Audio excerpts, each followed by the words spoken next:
खबरों में आगे बढ़ते हुए बात करते हैं इंदौर के चर्चित राजा रघुवंशी हत्याकांड की। राजा के भाई विपिन रघुवंशी जिन्होंने एक बार फिर शिलांग कोर्ट में अपने बयान दर्ज करवाए हैं। ये तीसरी बार है जब विपिन रघुवंशी मामले की गवाही के लिए अपने बयानों के सिलसिले में शिलांग पहुंचे हैं। विपिन रघुवंशी ने बताया कि इतना घिनौना हत्याकांड करने के बाद भी सोनम के चेहरे पर कोई शिकन नहीं थी। विपिन रघुवंशी ने एक वीडियो के माध्यम से ये जानकारी दी कि वीडियो कॉन्फ्रेंसिंग के जरिए उनके सामने कई महिलाओं को लाया गया था और इसमें से ही उन्हें सोनम को पहचानना था। मुख्य आरोपी राजा की पत्नी सोनम रघुवंशी को उन्हें पहचानने के लिए कहा गया। विपिन के मुताबिक इस दौरान सोनम के चेहरे पर कोई पछतावा नहीं था, कोई शिकन नजर नहीं आ रही थी।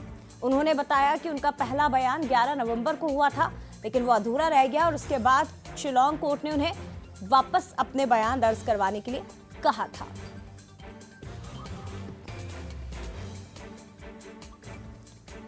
तो वो कहते हैं कि ऐसा लग रहा था कि मानो कोई पछतावा ही नहीं है। वीडियो कॉन्फ्रेंसिंग के जरिए सोनम को विपिन के सामने लाया गया था, ये पूछने के लिए कि क्या विपिन वाकई में सोनम को पहचान सकते हैं। कोर्ट बुलाया गया था गवाही के लिए, इसमें मेरे बयान थे कोर्ट में। तो मैं कभी कोर्ट में अभी तक जो है 3 बार कोर्ट आ चुका हूँ। मैं एक बार 11 नवंबर को आया था, एक 26 नवंबर को आया था और 27 नवंबर, और आज जो 28 नवंबर है, आज मेरे बयान खत्म हो जाएंगे पूरे। तो मैंने कहा सोनम को बता सकता हूँ मैं, क्योंकि सोनम को मैं बहू बना के घर लेके आया था और उसी ने मेरा भैया मारा है, तो मैं उसको भूल सकता नहीं। तो फिर सोनम द्वारा जो है, सोनम को भी जो है चापा यूपी के द्वारा जो है सामने खड़ा किया गया था वीडियो कॉन्फ्रेंस में। उसमें तो मुझे बताना था सोनम कौन है, और ऐसे ही चापा लोगों द्वारा जो है उसमें राज को बताना था मुझे, तो राज को बता सकते हो गया, मैंने उसे बताना था, राज ये है। और जैसा कि विपिन कह रहे हैं कि सोनम को अपने किए पर कोई भी पछतावा नहीं है, कोई पश्चाताप नहीं है कि उसने राजा रघुवंशी की हत्या कर दी। सवाल यह है कि क्या सोनम को अपने किए पर वाकई में कोई पछतावा नहीं है। प्रोफेशनल किलर की तरह आखिर सोनम क्यों बिहेव कर रही है। उसका व्यवहार ऐसे कैसे हो गया कि जैसे उसने कई हत्याएं की हो, वो पहले से इस प्रोफेशन में हो। जेल में रहने के बावजूद उसका निडर, बेखौफ, निर्भीक रवैया आखिर क्यों है। निर्भीक रवैया आखिर क्यों है, क्यों इतनी निडर है वो। हत्या करने के बावजूद भी इतनी आसान तरीके से एक सामान्य रूप में आखिर सोनम कैसे रह सकती है। क्या कई ऐसे सवाल हैं जो इस वक्त उठ रहे हैं और साइकोलॉजिस्ट मनोचिकित्सक डॉक्टर संजीव त्रिपाठी जी हमारे साथ इस वक्त इसी पर और ज्यादा बात करने के लिए जुड़ गए हैं। डॉक्टर संजीव, बहुत स्वागत है आपका।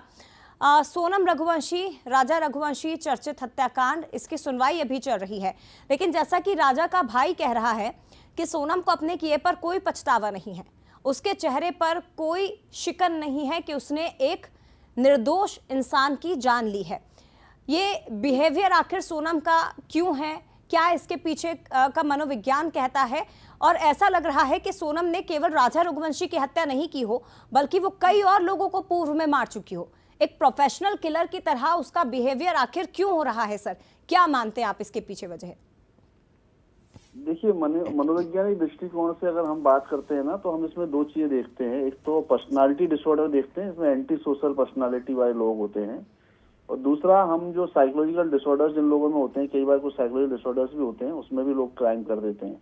तो सोनम वाले केस में एंटी सोशल पर्सनालिटी वाले ट्रेड ज्यादा देखने को मिल रहे हैं। शुरू से ही मैं इस केस को देख रहा हूँ जब से, तो उसमें किसी तरह गिल्ट नहीं है, और एंटी सोशल पर्सनालिटी वाले लोगों में कोई ऐसी गिल्ट नहीं होती, कितना ही बड़ा कुछ कर दे, संवेदनशीलता नहीं होती दूसरों के लिए, तो दूसरों इमोशंस ही वो नहीं करते हैं, अपने को बहुत सेंटर में रखते हैं और अपने चारों ओर ही उनकी पूरी दुनिया घूमती है।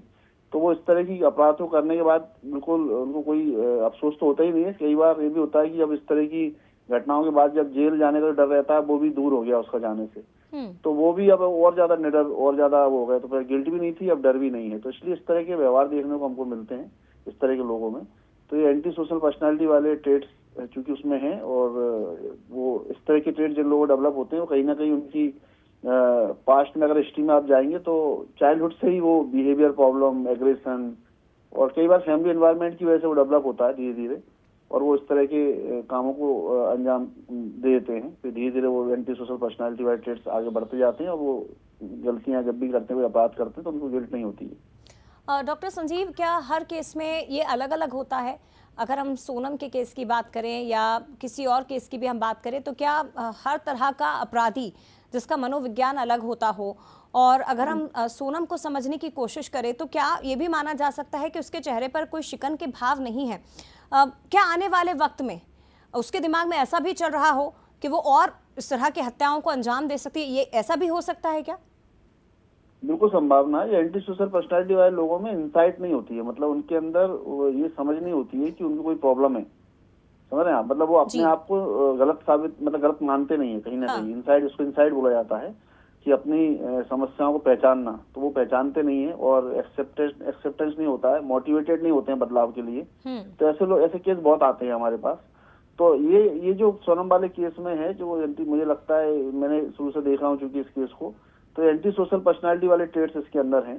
और क्राइम, जो अलग अलग तरह के क्राइम होते हैं उसमें अलग अलग कारण होते हैं। अलग हर ऐसा नहीं कह सकते कि हर क्राइम के पीछे कोई ना कोई मनोवैज्ञानिक कारण होते हैं। हर क्राइम के पीछे अलग अलग मनोवैज्ञानिक कारण होते हैं जी। और बहुत सारी मानसिक समस्याएं हैं, जिसमें कई बार पैरानॉइड डिसऑर्डर इसको हम बोलते हैं, शंका में लोग अपराध कर देते हैं, हत्या कर देते हैं या आत्महत्या कर लेते हैं। उनको लगता है कि दूसरों के खिलाफ साजिश कर रहे हैं या दूसरों से मिले हुए हैं, तो उनको नुकसान पहुंचे उससे पहले वो दूसरे को नुकसान पहुंचा देते हैं।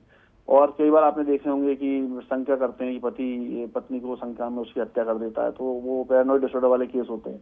और ऐसे ही और भी तरह की साइकोलॉजिकल प्रॉब्लम है। कई बार बहुत ज्यादा इनसिक्योरिटी अब लोगों के अंदर आ जाती है जी। और जी। वो अपने आप को बचाने के लिए इस तरह के उनको अंजाम दे देते हैं। तो ऐसे बहुत सारे मनोवैज्ञानिक कारण होते हैं जिसकी ठीक। वजह से लोग देते हैं। लेकिन हाँ, ये जरूर है कि हम किसी भी तरह का साइकोलॉजिकल, मतलब किसी तरह का जो क्राइम होता है जी। उसको हम एक एबनॉर्मल बिहेवियर ही मानते हैं। और ऐसे लोग कहीं ना कहीं एबनॉर्मल हैं और इनको मनोवैज्ञानिक सहायता की जरूरत है। तो सजा के साथ साथ इनको थोड़ा मनोवैज्ञानिक विश्लेषण और ठीक इनके है। साथ कुछ मनोवैज्ञानिक प्रयोग भी किए जाने, मतलब हो सकता है इसमें भी ऐसा हो सकता है। किया जी। जाना चाहिए। Doctor yes, Sanjeev yes. Tripathi ji, बहुत धन्यवाद आपका बंसल न्यूज के साथ जुड़ने के लिए, तमाम बातचीत के लिए बहुत शुक्रिया सर।